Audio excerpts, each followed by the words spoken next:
বাংলাদেশ এখন আরেকটা গাজায় রূপান্তরিত হচ্ছে। নতুন ভাবে আমরা কাউকে ফ্যাসিবাদী হয়ে উঠতে দেব না। যেই জুলাই এসেছে এত রক্তের বিনিময়ে, জুলাইয়ের পরও আমাদের রক্ত দেয়া শেষ হয় নাই। সেই আইয়ামে জাহিলিয়াত ফিরিয়ে আনার বাংলাদেশের যে অপচেষ্টা, যে ষড়যন্ত্র, এই ষড়যন্ত্র চলমান। স্বৈরাচারী শেখ হাসিনা বাংলাদেশ থেকে চলে গেল, দিল্লিতে বসে বসে সে বাংলাদেশের বিরুদ্ধে নানাবিধ ষড়যন্ত্র করছে। মরণের ভয় তো আমরা গত বছর জুলাইতেই শেষ করে দিয়ে আসছি। বাংলাদেশের স্বার্থে সকলেই জুলাই যেভাবে আমরা সকলে একসাথে রাজপথে ছিলাম, সেভাবে ঐক্যবদ্ধ থাকুন। নতুন ভাবে আমরা কাউকে ফ্যাসিবাদী হয়ে উঠতে দেব না। আপনারা দেখতে পেয়েছেন বাংলাদেশ এখন আরেকটা গাজায় রূপান্তরিত হচ্ছে। আমরা জুলাইতে দেখতে পেয়েছি গত বছর বাংলাদেশকে কিভাবে স্বৈরাচারী শেখ হাসিনা গাজায় রূপান্তর করেছিল। আমরা ঠিক 1 বছর আগে জুলাইতে দেখতে পেয়েছিলাম এভাবেই বাংলাদেশের সাধারণ মানুষ খালি হাতে স্বৈরাচারী শেখ হাসিনার পেটোয়া বাহিনী, পুলিশ, ছাত্রলীগ সহ সবার বিরুদ্ধে খালি হাতে লড়াই করে কিভাবে বিজয় ছিনিয়ে এনেছে। কিন্তু আফসোসের সাথেই বলতে হয়, যেই জুলাই এসেছে এত রক্তের বিনিময়ে, জুলাইয়ের পরও আমাদের রক্ত দেয়া শেষ হয় নাই। আমরা যে নতুন বাংলাদেশের কথা বলছি, সেই নতুন বাংলাদেশের যে আকাঙ্ক্ষার, যে কিন্তু বাস্তবতা, তার মাঝে আসমান জমিনের ফারাক। আমরা দেখতে পেয়েছি গতকাল একটা ভিডিও ভাইরাল হয়েছে, সেখানে একজন ব্যক্তি সোহাগ, তাকে নৃশংসভাবে হত্যা করা হয়েছে। প্রস্তর যুগ আমরা যেটাকে বলি, সেই প্রস্তর যুগে ফিরিয়ে নেওয়ার যে আদিম উদ্দামতা, খুন করে সেই লাশের উপর নৃত্য করা, এগুলো আমরা শুনেছি আইয়ামে জাহিলিয়াতের সময়ে। সেই আইয়ামে জাহিলিয়াত ফিরিয়ে আনার বাংলাদেশের যে অপচেষ্টা, যে ষড়যন্ত্র, এই ষড়যন্ত্র চলমান। আপনারা দেখতে পেয়েছেন প্রত্যেকটি খুন ঘটনা, মামলার ঘটনা, এগুলোর পেছনে একটি রাজনৈতিক ইন্ধন জড়িত।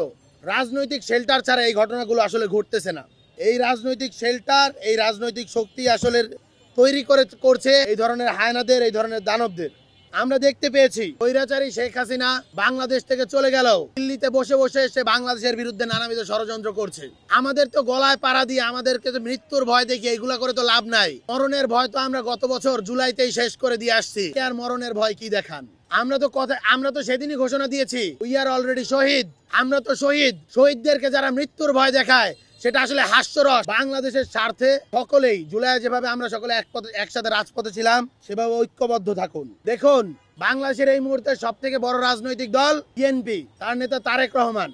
দলের নেতাকর্মীরা, এই যুব দলের নেতাকর্মীরা, এই বিএনপির নেতাকর্মীরা, যখন ছাত্ররা জুলাই গণ অভ্যুত্থানে তাদেরকে ডাক দিয়েছে, হাসি মুখে তখন গুলি খেয়েছে। আপনারা ওয়াসিমকে দেখেছেন, আপনারা আবু সাইদকে দেখেছেন, আপনারা মুগ্ধকে দেখেছেন। বিএনপি 400-র অধিক তাদের শহীদের নাম দিয়েছে। তারা কিন্তু এই জুলাই গণ অভ্যুত্থানে শহীদ হয়েছে এই লিডারশিপকে কেন্দ্র করে।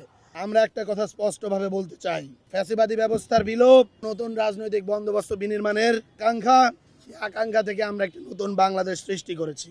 সেই বাংলাদেশে নতুনভাবে আমরা কাউকে ফ্যাসিবাদী হয়ে উঠতে দেব না। সম্মানিত সহযোদ্ধাগণ, আমরা জুলাইতে শুনতে পেয়েছি ছাত্রলীগ, যুবলীগ, আওয়ামী লীগ, শেখ হাসিনা বলতো, এই যে যারা আন্দোলন করতেছে এদের মাঝে কোনো সাধারণ শিক্ষার্থী নাই, সব ইশরাকের কর্মী, সব যুব দলের কর্মী, ছাত্র দলের কর্মী, সব শিবির, সব এগুলা জঙ্গি টেরোরিস্ট বানানোর জন্য আমাদের অপচেষ্টা চালানো হয়েছে।